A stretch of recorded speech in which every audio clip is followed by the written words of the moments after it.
c'est les joueuses qui restent toujours très concentrées dans leur match, alors que la qualification est déjà acquise et que c'est déjà historique, hein, puisqu'on le rappelle, en 21 ans de Coupe TTU, c'est seulement la 3e fois qu'une équipe française rejoint la finale. Ouais. Personne ne l'a encore jamais gagné en France, donc ce serait une grande première, mais on l'a dit, Metz ne sera pas favori pour l'occasion. Alors on va refaire un petit point sur le parcours européen de ces Messines, qui a donc commencé en Ligue des Champions, avec un groupe très difficile, il faut bien l'avouer, hein, pour Metz.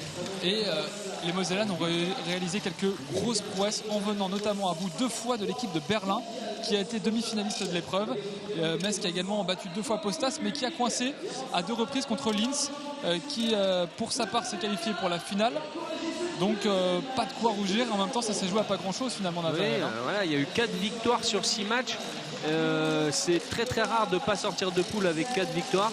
Donc c'est un goal average en fait, hein, qui s'est passé dans la poule. Malheureusement on n'a gagné que 3-2 sur Berlin qui a quand même gagné déjà la Ligue des Champions. Oui. Et ensuite on a perdu voilà, le match qui fait mal, c'est le premier match à Linz où on prend 3-0 là-bas. Et là c'est sûr que pour le goal average 3-0 voilà, ça fait mal. Mais avec 4 victoires sur 6 matchs, donc 4 victoires, 2 défaites, pas sortir de poule. Bon, voilà. C'est rare, hein, c'est rare. C'est rare, mais par contre on peut noter quand même une progression. L'année dernière il n'y avait que 2 victoires, cette année il y a 4 victoires.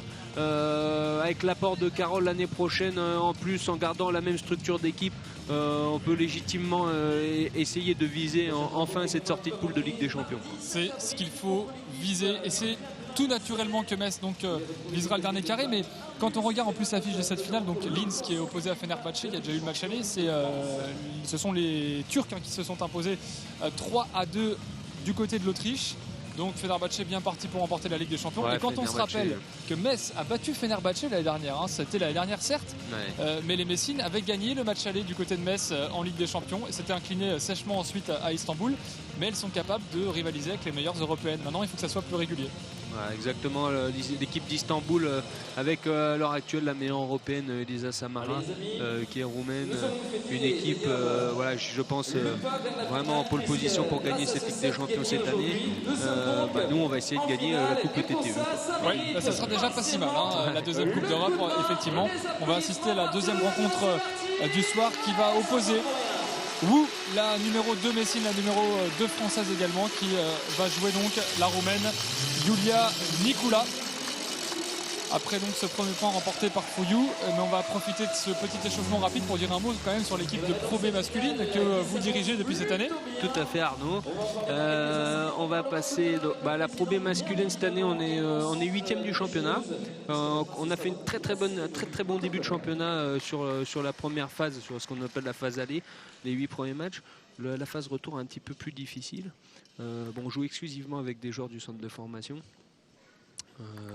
Notamment Dorian Nicole là, qui est ce soir dans la salle, voilà, formé au club de Metz. C'est vraiment une politique basée sur les jeunes. La moyenne d'âge de l'équipe est de même pas 20 ans. Ah oui, c'est très bien. On a un joueur de 20 ans, un joueur de 19 ans, un joueur de 16 ans, donc on donne vraiment la chance aux jeunes en garçon, quoi.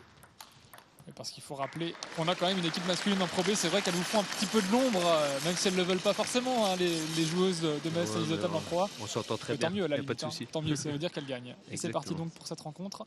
Un partout entre Wu Jiadeo et Nicola. Alors, on risque d'avoir un match plus spectaculaire en termes d'échange. Les deux joueuses sont très fortes dans la diagonale revers. Un petit peu moins dans la diagonale courante. Vous allez voir, elles vont toutes les deux essayer de rester le maximum dans cette diagonale revers. Ouais, on le voit déjà là. Voilà. C'est des joueuses plus toniques, plus sur les jambes. Vous allez voir, elles vont rebondir assez vite.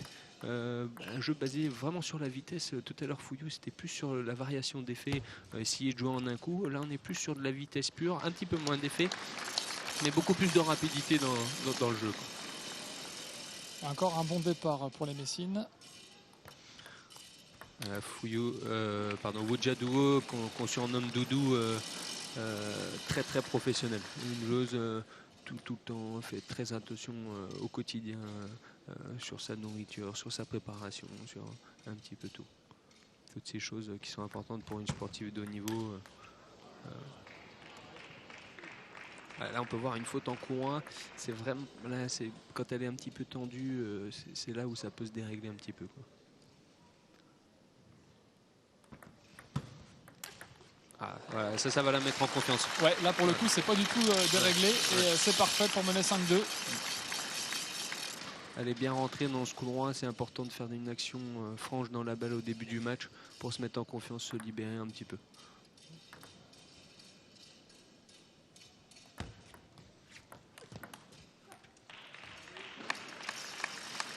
Nicolas qui a trouvé un placement de balle intéressant sur le milieu de la table qui a gêné Fouillou. Voilà ce qu'on appelle le ventre pongiste. Nicolas qui avait perdu son duel lors du match aller face à Yuli Schreiner.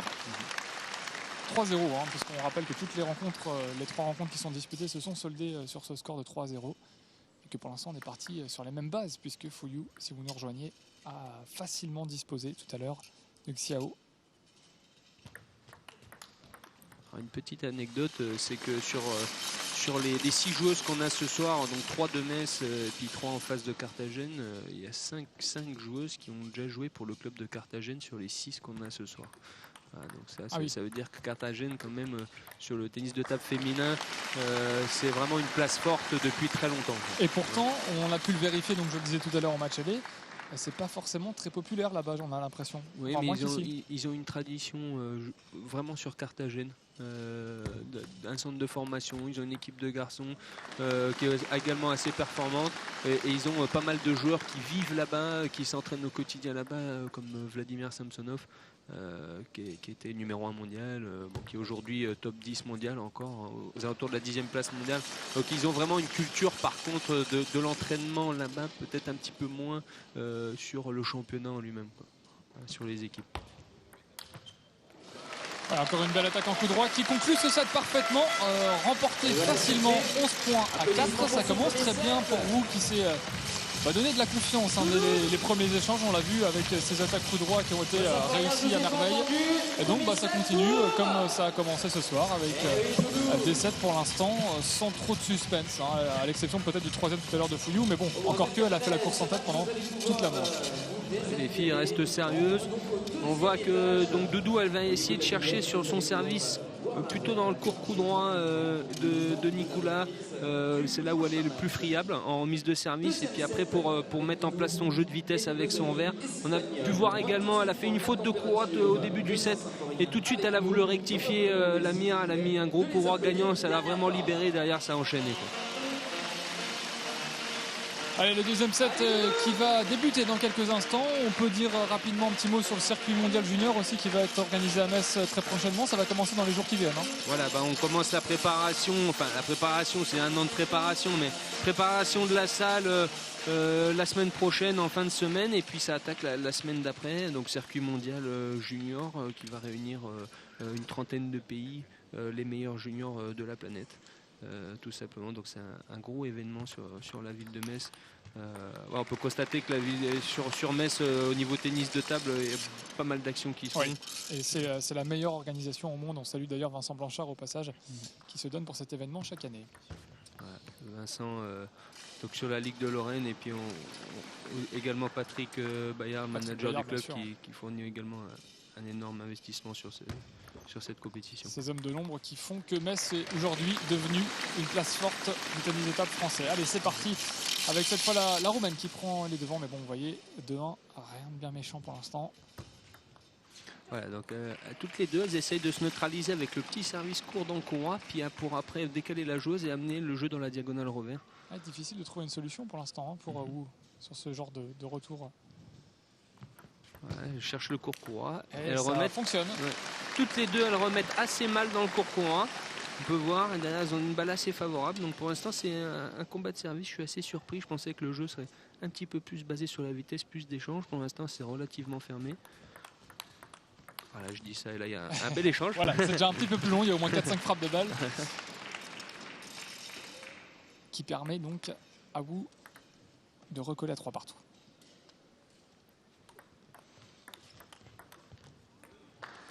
C'est bien joué de la part de Wu Jiaduo tout de suite. Donc, au lieu de rester à la diagonale revers, tout de suite, elle est venue chercher le milieu de la table de Nicolas.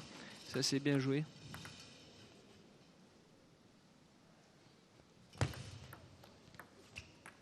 Ouais, un petit manqué de la part de la Roumaine qui, on va pas s'en plaindre puisque c'est une petite série de 4-0 en cours là pour Jiaduo. ça continue. Bien joué Doudou. Au lieu de jouer fort dans la raquette, elle vient placer son courroie au dernier moment en ligne droite. C'est l'intelligence de jeu, c'est bien joué.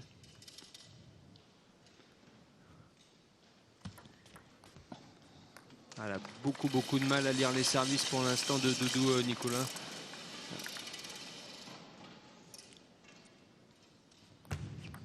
Alors qu'à l'inverse, ça monte en puissance du côté de Wu. On le voit là sur ce retour gagnant. Il n'a laissé aucune chance à Nekula. 8-3, ça défile. Ça continue encore. C'est vrai qu'elle lui fait quelques offrandes, on peut le dire. Des balles très courtes, assez hautes. Elle vient lui chercher le court coup droit tout de suite. Dès le service, dès le retour de service, Nicolas à chaque fois est loin de la balle, lui donne la balle. Elle a une balle assez favorable pour attaquer. Et elle le fait bien.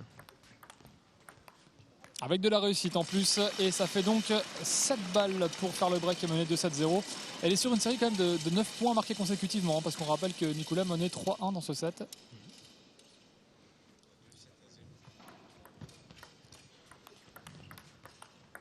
Et 10, et voilà, c'est fait 2-7-0, 11-4, 11-3 pour l'instant, c'est une partie de plaisir, on peut le dire.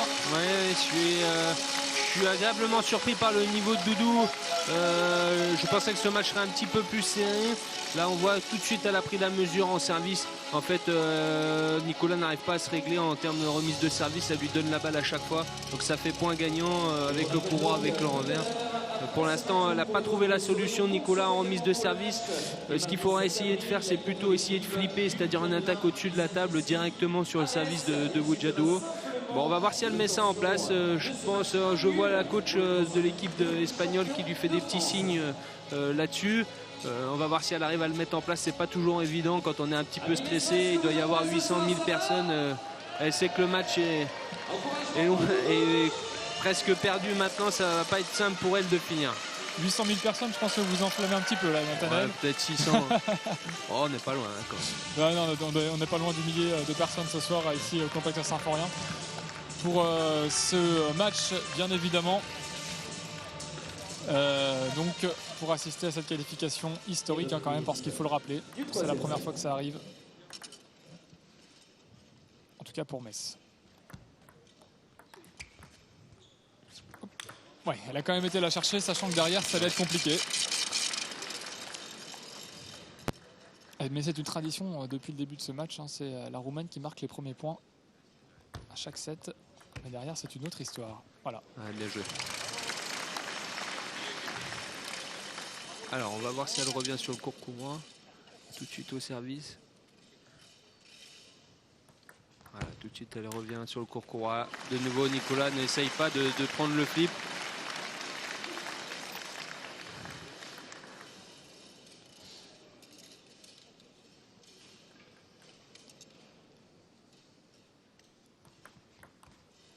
Ah, elle a essayé. Elle a essayé. Bon, on voit que c'est un coup technique qu'elle a du mal à maîtriser. Elle est obligée de passer par là si elle veut avoir une petite chance d'exister. De toute manière, pareil que sa coéquipière tout à l'heure. Maintenant, elle n'a plus rien à perdre de toutes les manières. Si elle peut aller chercher un set, ça sera difficile pour elle. Mais si elle peut aller chercher un set, ça sera que du bonus. Et ça serait d'ailleurs une première dans cette demi-finale, puisque pour l'instant, tous les matchs se sont soldés sur le score de 3-0 sans appel. Que ce soit à l'aller. Ah, ça y est, elle a réussi à le mettre en place, son petit flip courant. Bon, je pense que Doudou, elle s'en fait pas quand même. Oui, voilà. Pour l'instant, elle a plus de points gagnés sur cette remise court courroie que de points perdus.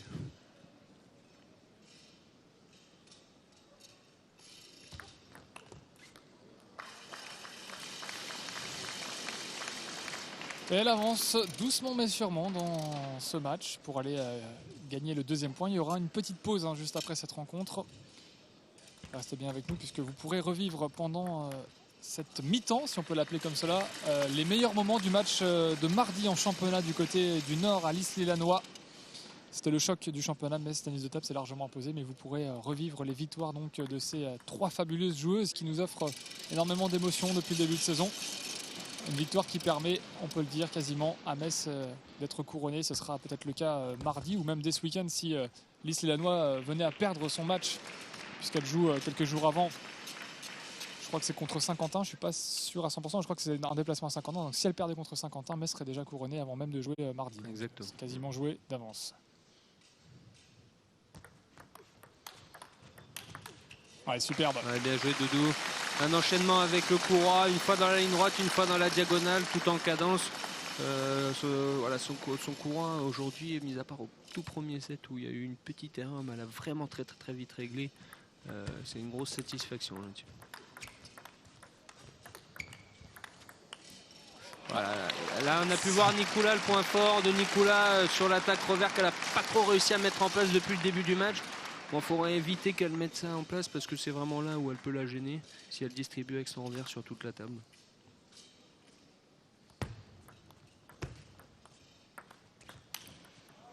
Ouais, un peu de crispation au moment de prendre cette balle. Tactiquement, elle ne revient pas sur ce qui a marché depuis le début du match, sur la zone court-courant. Je pense que là, sur ce point-là, elle va essayer quand même de retourner sur la zone court-courant. Ouais, c'est important de ne pas rentrer dans une spirale négative. Ouais. Voilà. Elle vous a écouté. D'ailleurs, si vous pouvez leur donner un petit peu plus de conseils, on a l'impression qu'elles exécutent ce que vous leur dites dans la foulée. Et ça fonctionne bien. Elle est 8-6, elle est à 3 petits points de ce match, carrément, hein, pour mener 2-0. Et bien voilà, ça se précise, 9-6.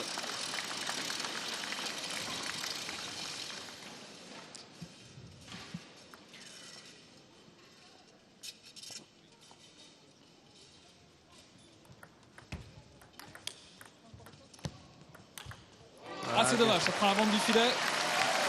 Bien joué Doudou. Elle est revenue sur le service court-courant tout de suite. Elle a pu enchaîner avec son courant, la tactique qui marche depuis le début. Et voilà, ça fait donc 2 manches à 0 pour Metz de table ce soir. Le break est fait, Dou qui peut saluer son public parce qu'elle a fait le boulot, comme Fouillou.